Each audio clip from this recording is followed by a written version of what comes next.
We have all struggled to have conversations before in life.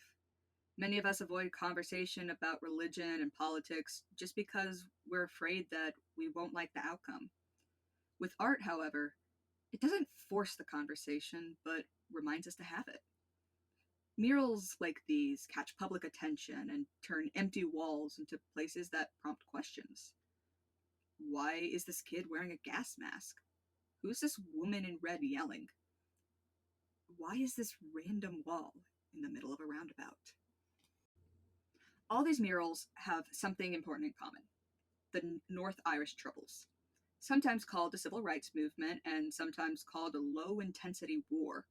The Troubles were a period from the 1960s to 1998 when Ireland, despite its Irish Catholic majority, was governed by Protestant Unionists loyal to the crown. These Protestants were taught that any power given to the Catholic population was power away from them. Since they were the minority, this meant that power away from them would lead to their own oppression.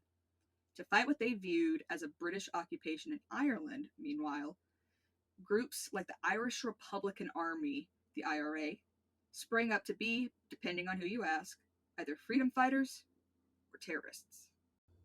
The British government feared that, if interviews with the IRA members were aired on the BBC, it would result in more support for the IRA and separatist movement. This brought on a wave of censorship in 1981. With no access to the media, no internet, and no right to protest in the streets, infamous IRA figure Bobby Sands advocated for people to paint and poster the streets so that their struggle would not be invisible. In essence, the murals were beautiful propaganda. These public endeavors brought people together and helped create a unified image for what was, in reality, a fairly ununified populace. Unionists responded by vandalizing murals and making their own murals to remind people to keep up the fight and remain loyal to the crown even through the IRA attacks. The Catholic population of North Ireland were barred from jobs, gerrymandered out of office, and, in thousands of cases, imprisoned without trial.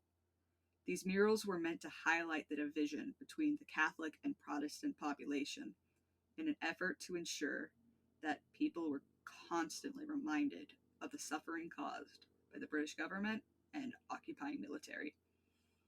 Today, when murals are created, they aren't small groups just seeking to justify their actions. Oftentimes, they're even sponsored in part by the government. Programs such as Creative Ireland sponsor murals across the nation, and artists like Danny Davini stated that he and other Republican muralists view themselves as political activists and are even sponsored by the political party Sinn Féin. Politics are still infused in the creation of murals. So, how do people ensure that these biases don't seep into public perceptions? The stories of the Troubles must be told, but how do people tell their stories without perpetuating the idea that the Catholic and Protestants are still at war with each other?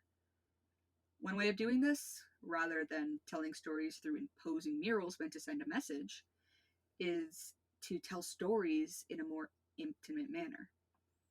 To celebrate the 25th anniversary of the Good Friday Agreement, the provision that ended the Troubles and allowed North Ireland to govern themselves, the Ulster Museum chose to showcase 21 women who were instrumental in creating said agreement.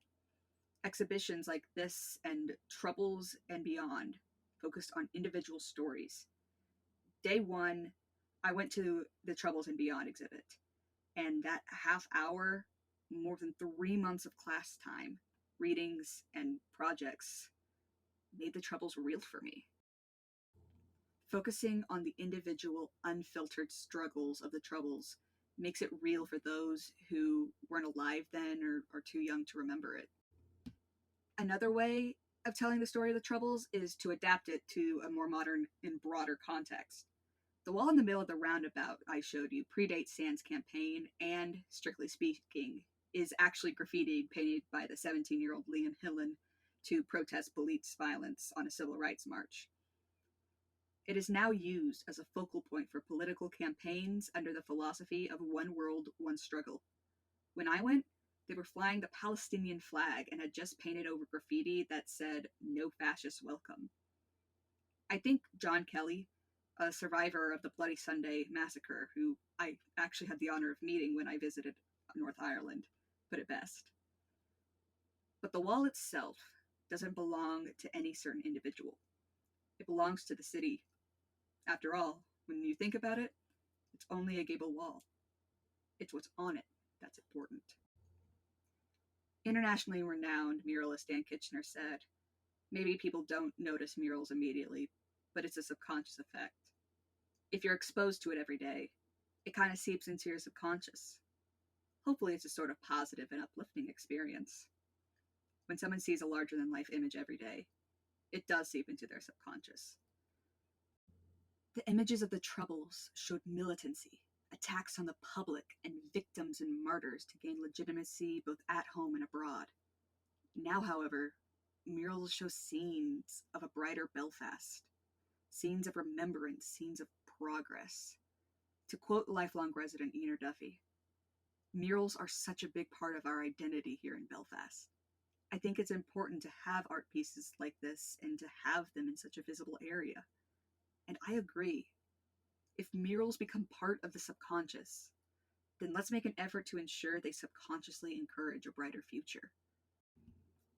We have all struggled to have conversations before in life. Many of us avoid conversation about religion and politics just because we're afraid that people might have them.